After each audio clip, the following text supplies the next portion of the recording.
Dominique Condé et les fidèles de son église Liloba sont connus comme des végétariens. Ils ne mangent pas de la viande.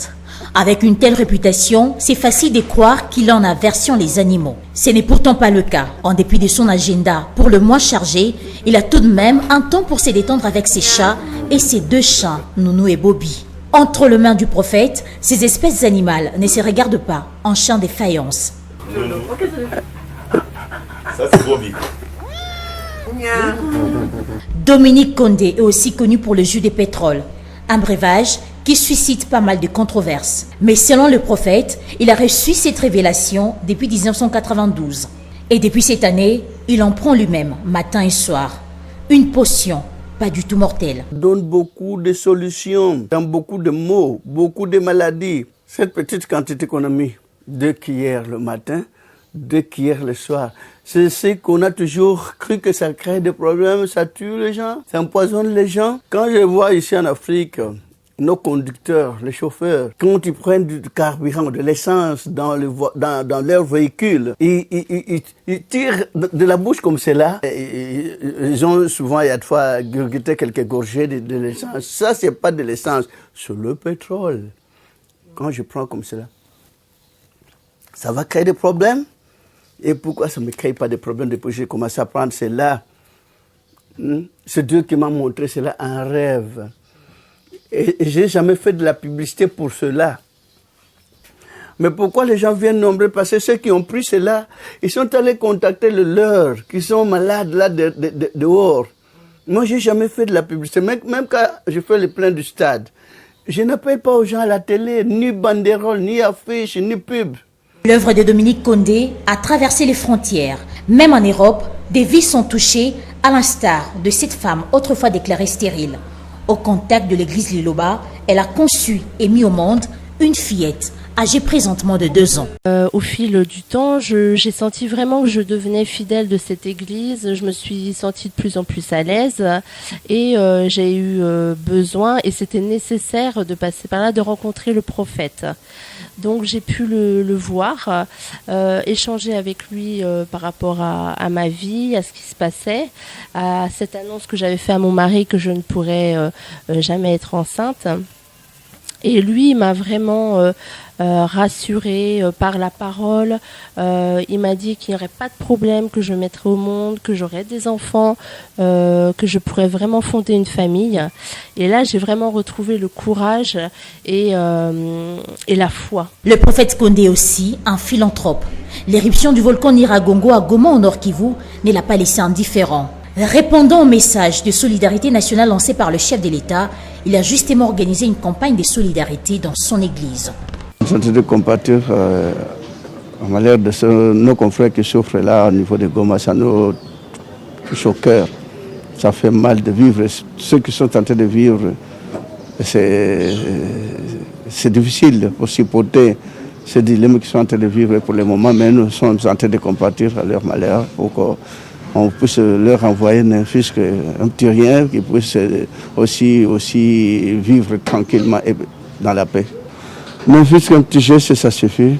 Mais on fera le nécessaire. Ce n'est pas la dernière fois. On fera cela continuellement pour envoyer là pour qu'ils puissent aussi quand même vivre à l'aise, puisque, bon, comment dirais-je, comme nous ici, là où il n'y a pas de catastrophe, là ils sont en difficulté.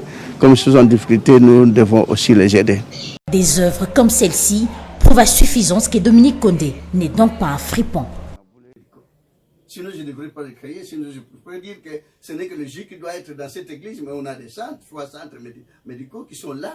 Vous avez été des là pour voir tous ces centres médicaux.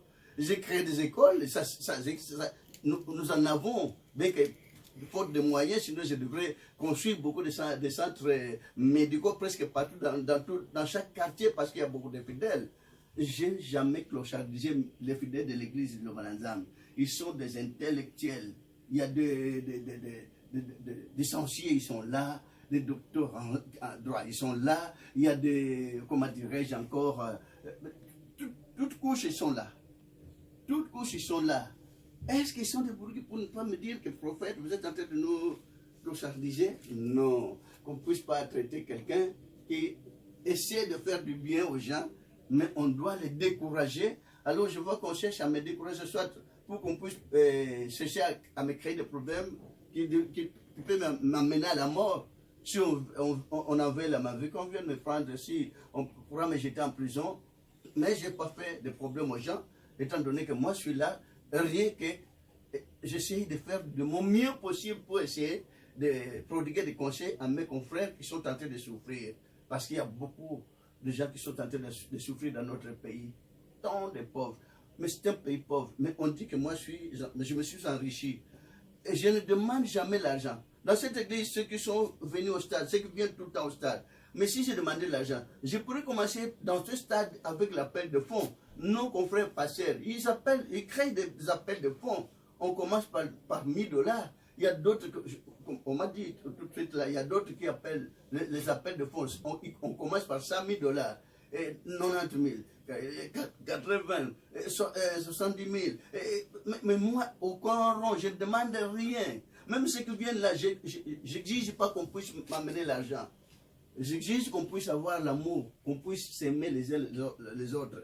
Rien que cet amour-là que j'ai toujours enseigné, rien que la paix que j'ai toujours enseigné, c'est ce qui me crée des problèmes quand on enseigne l'amour, quand on produit des conseils pour que les fidèles puissent être tolérants, obéissants à l'autorité de l'État. C'est mal faire. Alors je dois enseigner la barbarie aux gens, je dois enseigner la brutalité aux gens.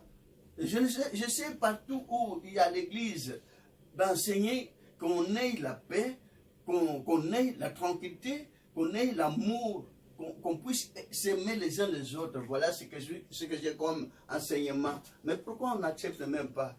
Alors peut-être si j'enseignais la brutalité et un mauvais comportement, on pourra m'accepter. Mais maintenant quand j'enseigne la paix, on trouve cela anormal.